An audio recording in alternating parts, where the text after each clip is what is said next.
Ok, então nesse vídeo eu vou exemplificar como é o procedimento de criação de linhas de sulcação utilizando o AgroCAD. O que nós temos aqui em verde são os talhões e aqui os carreadores projetados. Nós vimos na apresentação que é possível projetar carreadores a partir de eixos de referência sem que haja necessidade de se aplicar comandos do AutoCAD para edição, que são muito trabalhosos, levam muito tempo, etc. Né? E essas linhas aqui, que são as linhas de referência, né, as linhas de terraços, elas vêm das curvas de nível ou podem ser geradas arbitrariamente aqui, caso vocês tenham alguma situação de sulcação em tiro reto, sem problema nenhum. Então, como é que é o procedimento? O procedimento de criação é bastante simples. Entra-se num comando e os talhões que vão ser afetados pela linha são selecionados e essa linha, então, ela é projetada para frente no espaçamento que você configura para o projeto. Então, aqui também podemos fazer a situação em que uma linha termina em outra, né, com um carreador. Então, aqui onde seria a matação, na verdade, tem um carreador aqui. Ok? Então o carregador já é acrescentado automaticamente pelo programa, mas eu também posso criar as curvas de sulcação sem carregador. Então eu vou demonstrar como é que funcionaria isso. Eu vou puxar primeiramente aqui uma entre 4 talhões, olha, aqui gerando um carregador ali, e agora uma outra, só que nesse caso aqui eu não quero carregador. Se eu quiser, eu aperto uma opção C, e ele automaticamente cria as linhas, mas sem o carregador, e aí eu posso fazer a matação na própria linha de cana, e é assim que eu obtenho as linhas de sulcação. Notem que em outra cor estão as linhas que elas foram interrompidas antes do seu final natural, né? Então elas sofreram matação, né? Elas foram interrompidas aqui no caso no carreador, outras foram interrompidas em cima de outras linhas, mas elas já ficam visualmente identificadas. Mas evidentemente, apenas visualmente não é suficiente, nós temos que ter isso quantificado e é isso que eu vou mostrar para vocês agora. Vejam que essas linhas aqui são linhas do eixo em que o trator passa. Então, na verdade, o implemento gera uma linha de cana para cá e uma linha de cana para cá.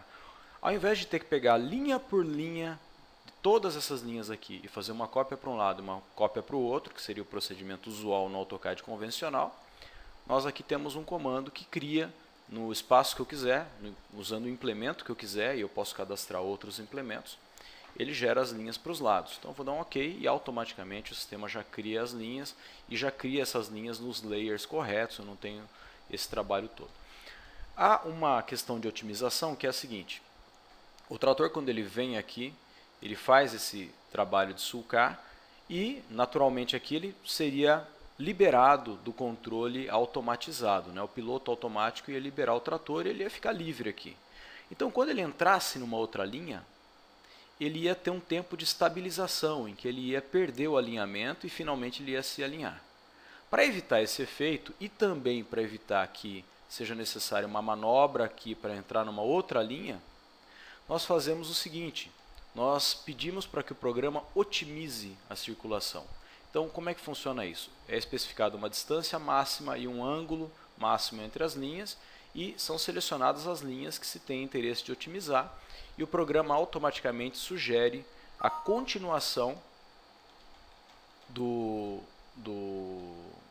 tráfego do veículo ao longo da linha. Então ele não perde o alinhamento aqui, ele continua alinhado e já entra alinhado na próxima linha. Então no começo aqui dessas linhas não há perda do alinhamento, não há desvio de paralelismo. Ok? Além disso, o tiro fica muito mais longo, olhem só. O tiro aqui sai daqui e vem até aqui em cima. Para quantificar essas vantagens de se fazer um tiro mais contínuo, né, de você ter um projeto com esses padrões aqui, nós geramos uma tabela, que é uma tabela de quantitativos, né, daquele cenário que foi projetado. Então aqui eu tenho o espaçamento entre as gemas, qual é o peso de uma gema, quanto é o tempo médio de uma manobra, qual é a velocidade média do veículo para fazer a simulação desse cenário, né? Produtividade linear, depende da cultura você pode utilizar isso aí, produtividade por hectares, o consumo, qual é a média de consumo por hectare, E aqui um cálculo que você pode fazer envolvendo muitas variáveis, né? No caso aqui está sendo feito um cálculo do comprimento do transporte, perdão, do tempo de circulação multiplicado pelo custo do combustível e também o custo do operador da máquina, ok? Muito bem, o combustível total da circulação multiplicado pelo custo por litro, mais o tempo de sucação multiplicado pelo custo de hora do operador, vai dar um resultado que vai ser o custo mínimo ali desse cenário, né? Eu vou dar um OK e vou selecionar essas linhas. E aqui eu posiciono o meu resumo do cenário. O que eu tenho nesse resumo do estudo de sistematização? Primeiramente, aquele custo. Olha, o custo seria R$ 2.627, né? Ele chama de eficiência aqui, mas é porque esse é o cálculo que você pode fazer, qualquer cálculo, e colocar aqui como um referencial da eficiência desse cenário. Então pode envolver comprimento de linhas, pode envolver número de manobras, né? quantidade de litros de combustível utilizados nesse cenário e assim por diante. Algumas análises que nós temos aqui. Quantas linhas eu tinha antes de otimizar, quer dizer, antes de falar para ele que ele deveria atravessar o carreador e continuar alinhado e continuar sulcando para fazer um tiro mais longo possível, né?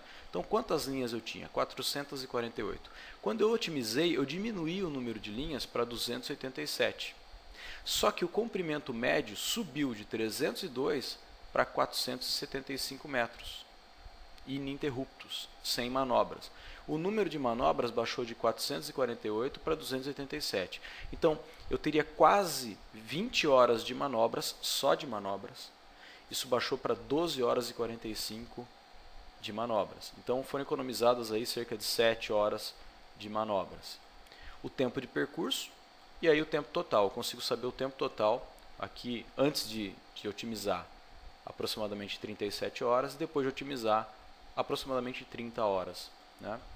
Eu tenho também uma simulação do consumo total para esse cenário, do consumo médio de combustíveis, né, que isso foi fornecido lá, e quantos hectares por hora eu conseguiria fazer. O comprimento total das linhas, né, qual a estimativa de produção dessa área, né, em toneladas, quantas gemas e qual o peso total dessas gemas para efeito de transporte, caso eu esteja fazendo uma nova área, né, preparando uma nova área, qual é a área dos talhões, qual a área dos carreadores e qual o percentual de bico que eu vou ter nesse projeto, né? Quantas linhas eu tenho sem matação e quantas linhas eu tenho com matação. Então, vejam só, essas estatísticas permitem por si só fazer uma comparação entre vários cenários para decidir qual é o mais apropriado. No entanto, há muitos casos em que é interessante visualizar essa comparação em termos gráficos. Então, é possível fazer vários cenários, como temos aqui, vários cenários de ocupação da área, várias possibilidades, e são geradas várias tabelas, cada uma referente a um cenário específico. E aí é possível fazer a análise entre os cenários, a comparação entre os cenários, e isso resulta numa planilha em Excel, automaticamente resulta nessa planilha.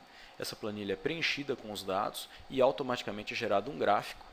Temos aqui o Excel e esse gráfico mostra comparações de alguns referenciais, como por exemplo, qual o consumo em cada cenário, né? Então aqui os cenários, qual é o percentual de bico, qual é o comprimento total das linhas. Aqui no caso não foi contabilizado as manobras, porque os cenários foram feitos sem otimização.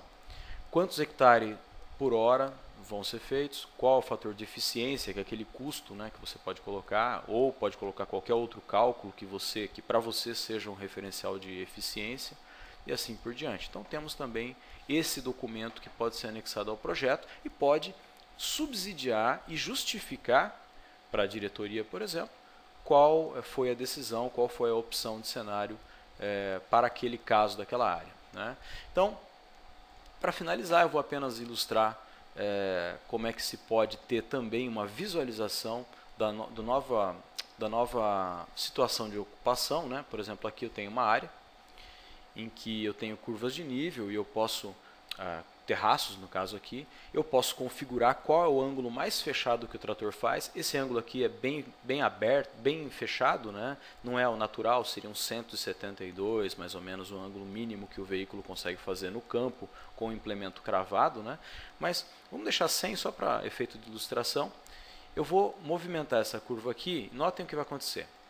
Eu consigo pegar a curva, trazer para cá e quando chega num ponto crítico ela fica vermelha. Ó, diz, ó, nessa situação aqui, você já não vai conseguir no campo realmente executar essa operação. Mas você não é impedido de fazer isso. Você pode fazer e pode traçar outra para cá, a mesma coisa.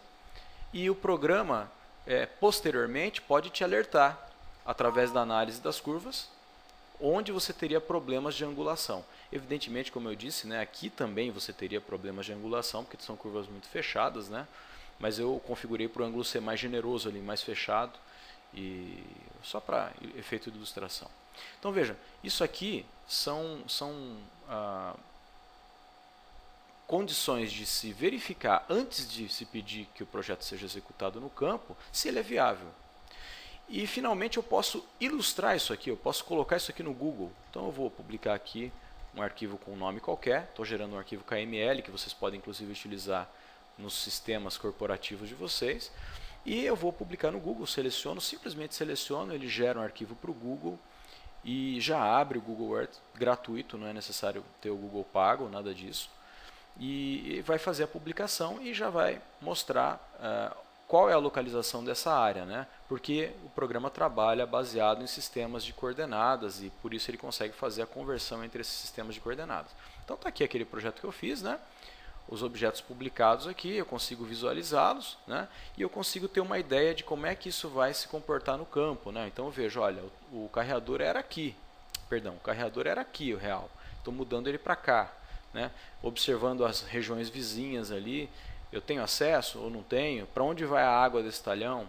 Vai para um talhão vizinho e assim por diante. Então é possível fazer uma série de análises no AgroCAD e essas análises possibilitam um reconhecimento em escritório da área e um projeto que realmente é possível de se executar no campo, né? Que é a grande dificuldade hoje. Hoje você faz o projeto, mas você não consegue mandar para o campo e ele ser executado. Então as pessoas que estão executando, elas passam a não respeitar mais o projeto porque a realidade do campo não confere com a realidade que você tem, que você imaginou no escritório. Então todos esses recursos permitem que você faça algo realmente viável de ser executado e assim você consegue aproveitar os recursos de maquinário e de tecnologia de agricultura de precisão que você tem. Caso contrário, você continua trabalhando no campo como você trabalharia sem ter esses recursos. Então você está perdendo dinheiro a partir do momento que você não aproveita esses recursos da maneira mais apropriada possível. Ok, pessoal, então eu fico à disposição dos senhores, caso os senhores tenham alguma dúvida, podem entrar em contato sem problema nenhum, nós estamos aqui para esclarecer. E, enfim, o meu e-mail é joão@techgraph.com.br, fiquem à vontade para entrar em contato. Muito obrigado pela atenção.